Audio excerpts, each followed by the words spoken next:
What's up everyone, and welcome back to Project X Talk. My name's Kevin, and today we're going to do a little tier list video. If you guys like the channel and the content we make here, please make sure to drop a like, share the video, and subscribe to our channel for more content. Today, I'm going to be ranking some of Xbox's most iconic characters, and yes, I am going to include some of the characters that will be acquired in the Activision Blizzard deal because I do think they are iconic. If you guys want our content early, make sure to head over to patreon.com/projectxtalk.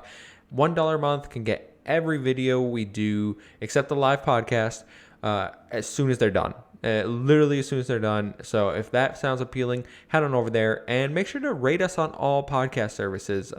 There's plenty of people out there that haven't yet. We really would appreciate the support. But let's get into something fun. We're just going to have a little chat here about what characters I think are iconic. So I made a little tier list here, and we have a few categories. We have iconic, we have amazing, we have mediocre, bad, and trash. So iconic is obviously best of the best characters.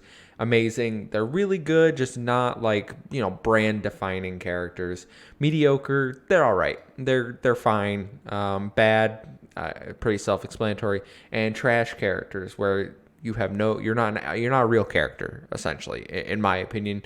So let's get started with, obviously Master Chief would be the first one that we're going to start with. And he's iconic. Like there's no way around it. He is the face of Xbox. He is the most iconic character on the platform. He's been there since day one, and now we're on Halo Infinite after 5 other entries, a bunch of spin-offs. So Master Chief himself, fantastic character. You've really seen the growth over the Halo series. He's fleshed out more in books. He's going into the TV space now. So Master Chief is everywhere. Most people, if you show them, what's Xbox's mascot, they're going to be like, oh, Master Chief. He's pretty synonymous with the brand. Secondly, we can go to this character, Marcus Phoenix, from the Gears of War series. Now, I'm not quite sure where to put Marcus, because I think if you were part of the Xbox ecosystem, you really love Marcus Phoenix. Gears of War, starting with the 360 era, was kind of like a major deal for the console. It was the first game a lot of people got on the system for the 360. It really pushed the boundaries of what like the Unreal Engine could do. Epic, made them increase the memory of the 360 just for this game. So there's no doubt in my mind that he is an important character in Xbox, but I don't think across gaming in general, he really stacks up to other characters. I think he's had a lot of growth over the stories, and he's still around in the Gears franchise. But for me, I would put him in the amazing category. I don't think he quite meets the requirements to be iconic. And that's simply just due to the fact that I don't think Gears of War really appeals to everyone. It kind of has that macho dude bro type aesthetic, big, bulky muscles everywhere. So I would put him in amazing. I think he's a great character. I think Gears is a great series, but I don't think he quite has that mainstream appeal. We're going to go to the Arbiter next. And for me, the Arbiter, it has to go in amazing. I absolutely love Halo 2. It's my favorite Halo of all time. And part of that is the Arbiter story. Switching back and forth, playing as the Arbiter and seeing a different side to the Covenant that we really didn't see in Halo 1. There's so much more to them than just, bad guys shoot bleeding purple. He really gave us a different view and taught us a lot about the lore from the Covenant perspective. So for me, I think he's an amazing character. I wish they had continued on with him. We saw more of him in Halo 3, and he does occasionally pop up in cinematics in future Halos, but I just don't understand why he isn't a playable character. I really hope that 343 brings him back for Halo Infinite DLC. I would love a storyline with him, and maybe that's what pushes him. I don't know if he hits the iconic status. I think he is an amazing character. I absolutely love the Arbiter. But, I think right now he has to sit in amazing. And we're going to round out the Halo trilogy, or the Halo 3 here, with Cortana, who's hiding up here in the corner. And for me, Cortana is also iconic. And I will say this for a few reasons. Not only is she a great character in the Halo games, and she is a great character. She has so much growth as being an AI from where she starts in Halo 1 to where she ends up, even in Halo Infinite, is a phenomenal journey, whether, it has its up and downs, certainly. Halo 4 and 5 in particular are some low points for Cortana. But the reason I put her in iconic is Cortana really goes past gaming, in my opinion. And that's because I'm on a Windows PC, and who's the voice of Windows? Cortana. You tell Cortana to do anything, and she will listen to you. She has kind of become synonymous with that. She is Microsoft's version of Siri over on Apple. So she's, if the character leaves the medium they started in, I have to put them in iconic, I think. They have something about them. BanjoKazooie is up next, and I'm totally biased against Banjo. I mean, he has to go in iconic for me. Like, I'm not even hiding my personal bias. BanjoKazooie is a game-defining platformer for the N64. And yes, he isn't quite relevant today, but he is still an iconic. Like, you see him and oh, that's BanjoKazooie. He's always one of the most requested characters for Smash Brothers until he finally got in. Even 20 plus years later, the people are like, we want BanjoKazooie, and he finally got in. So he has withstood the test of time. His series has a legacy, and people want him to come back. So they wouldn't do that for just anyone, despite my personal love. And, I think BanjoKazooie is amazing. I've made no hiding that. So I'm putting him in iconic. You can feel free to disagree with me. Conquer. Now, I know I love Conqueror's Bad Fur Day. And Conquer Live and Reloaded. I think those are two great games, but I don't know if Conquer as a character is really all that great. So he was kind of like edgy back in the day. He's good. I like him. He could be funny. I don't know if his humor would fly today. We have different standards. Some of the things that he would probably make jokes about in his games might not pass today. And I just don't feel like he has the same appeal that the other characters that we've ranked so far and some others on this list probably do. I think if he came back, it would be cool. I don't think it would be something like major and like, oh my God, that's crazy. But for me, he's an okay character, so I'm gonna put him in mediocre. It's not trying to insult Conquer. I think he's fine, but he just doesn't have the cachet that everyone else has. Frank West from Dead Rising. Now, I know nothing. Well, I know very little about Dead Rising. I've only played one Dead Rising game, and the character was never really the highlight for me. He didn't stick out to me in any way whatsoever. So I don't really. I'll put him in mediocre. I think that's fair just because of my lack of knowledge, and I know people love Dead Rising, but I don't think that I can justify putting him above that just because, in my opinion, I haven't seen anything to say that he is higher than that. So I'm gonna put him there.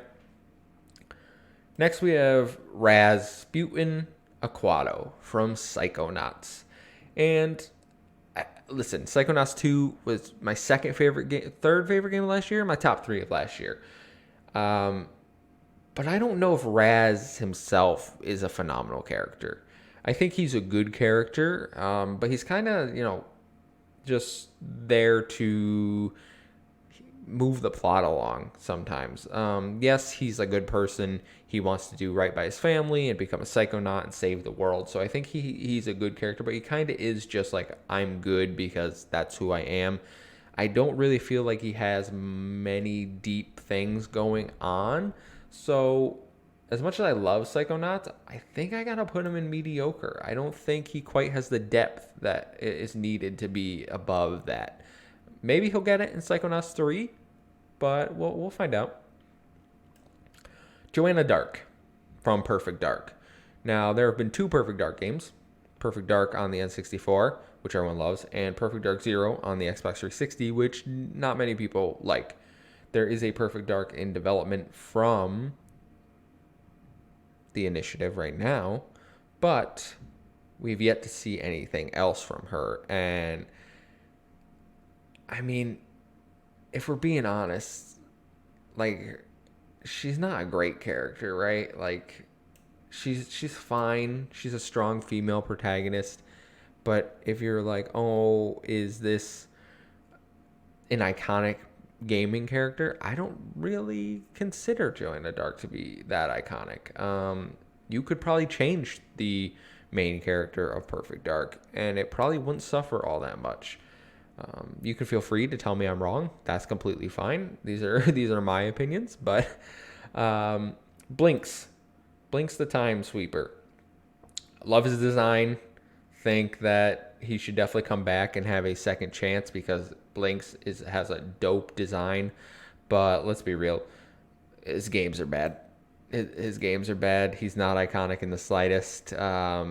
Cult classic, if that. But no, he ain't doing it. He ain't doing it, Blinks. Sorry. Love your design, but until you come out with a game and some actual character depth besides save the princess and collect some glowing gems, it ain't it. Battletoads. Battletoads. They're mediocre.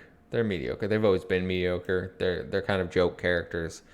They do have a little like self-reflection during Battletoads games, like moments where they show a little more maturity, but in general, they're mediocre characters. Let's be real here. Spyro the Dragon. See, I'm torn on Spyro. I don't know. Screw it. He's iconic. We all know he's iconic. I was debating there, but just think about what Spyro's on. He's a PlayStation mascot legend, and now he's under the Xbox brand. Most people grew up playing his games, so there's legacy there. And he launched the Skylanders, which was huge. The amount of things Spyro has done in the industry can't be denied. So I think Spyro has to be an iconic character. I was debating where he actually was just from a character standpoint, but let's face it, Spyro is iconic. Same thing with Crash Bandicoot, I think. Crash Bandicoot, in my opinion, is iconic just because he was the rival to Mario after Sega crashed and burned. Yes, Sonic was the original rival, but Crash was the second coming. Really what brought PlayStation into the competition against Mario and Nintendo. Those commercials are legendary, and Crash has had a successful franchise. Since then, he's had kart racing games and tons of sequels and spin-offs. Crash Bandicoot is legendary and iconic. It's for sure. Doomguy. I think Doomguy has to go in iconic as well. And that's not even me. Like, I'm not even a big Doom fan. But if you were to sit there and tell me that Doom didn't have some sort of crazy impact on the gaming industry, then you're a liar. It was a revolutionary game at the time. So... And they've kind of fleshed out Doomguy more in recent games. So he's not just a random dude, killing demons. He has a backstory. He has a lore. So they've added that to it. And I think, he has a Mii costume in Super Smash Brothers even. So he's definitely a very notable figure in gaming. And I think it would be unfair to put him anywhere else.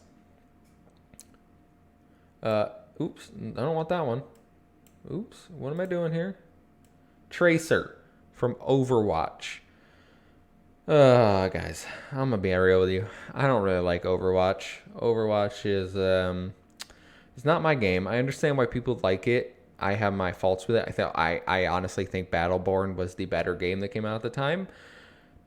In terms of character, though, like I picked Tracer from the series because she's kind of the face of Overwatch. Wherever you see Overwatch, Tracer is there. So I'm like, okay. But Overwatch doesn't really have that much of a story, and I understand people like Tracer, but like in terms of being an actual character, there's not really much there, I don't think. So I gotta drop her. I gotta drop her in bad. Sorry, Tracer fans and Overwatch fans.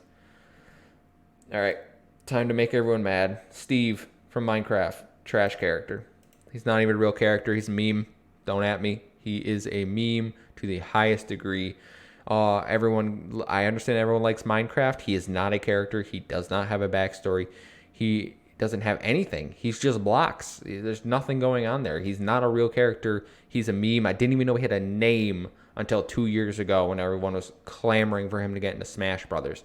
So all you millennial, oh, I'm a millennial, but all you Gen Z kids, calm down. Don't come at me. You already came at me once for a Minecraft opinion. I don't need it again. But he's a trash character, and we're going to stick by that. Ori from Ori and the Blind Forest and Ori and Will of the Wisps.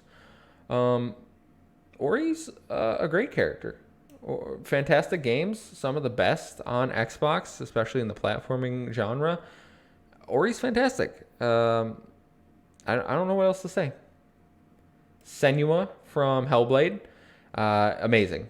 Senua is an amazing character.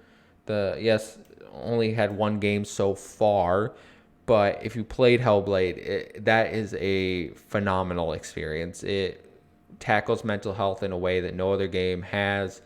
The acting, the storyline that Senua goes through is heart-wrenching. It's phenomenal. She has to be amazing, and maybe she could get to Iconic one day, depending on how Hellblade 2 hits and any further games, because I would love if they continue the series and really made her like an iconic character in the Xbox ecosystem. The person from Dishonored, I don't know, mediocre. Dishonored is an all right franchise that you either love. It's kind of a cult classic game. Same with Dishonored 2. You either love it or you hate it, and I unfortunately, well, I don't have very strong feelings about Dishonored in general. But like, if you ask most people what's the main character's name in Dishonored, they're probably not gonna know. But they do have a storyline. They do have something going on there. So it's mediocre for me. I forgot this character's name. Oh, BJ from Wolfenstein. That's got to go in amazing. Wolfenstein's such a legendary series, and they've had such a long-running history and story for sure. Amazing character over there. I put Cameo from Cameo and the Elements of Power on this tier list. Just to have some diversity. This character is bad. Let's be real. This character is really bad. That game, to be fair, the game isn't that bad, but Cameo herself is not great. Cuphead.